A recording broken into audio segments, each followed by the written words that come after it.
మహబూబాబాద్ జిల్లా కేంద్రంలోని హస్తినాపురం, గోపాలపురం కాలనీల వాసులు, మహిళలు రహదారులపైన ఖాళీ బిందెలతో ఆందోళన చేపట్టారు. ఇక పట్టణంలో బావులు, బోరుబావులలో జలాశయాలు అడుగట్టడంతో తాగునీటి కోసం తీవ్ర ఇబ్బందులు పడుతున్నామని ఆవేదన వ్యక్తం చేశారు. అధికారులకు వ్యతిరేక నినాదాలు చేశారు. వేసవిలో బానుడి ఎండ వేడిమికి బావులలో జలాశయాలు అడుగంటడంతో తాగునీరు దొరక్క తీవ్ర ఇబ్బందులు పడుతున్నామని మహిళలు ఆవేదన వ్యక్తం చేశారు.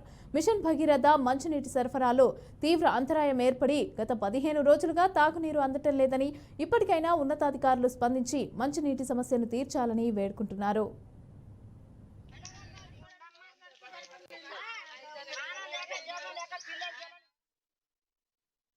మాకు బజారుకి మంచి నీళ్ళు రాటాలే, చెత్తలు పోటాలే, చెత్త ఊడతలేరు. కరెంటు ఈ బజార్ కరెంటే రాటాలే, వీధి లైట్లు రాటాలే. అసలు కరెంటు బజార్కు అవతలకి వెళ్తే చీకటి, కరెంటు రావట్లే. నీళ్ళు రాక 15 రోజులే, కరెంటు అసలే లేదు. కరెంటు మొదలుతుందే లేదు.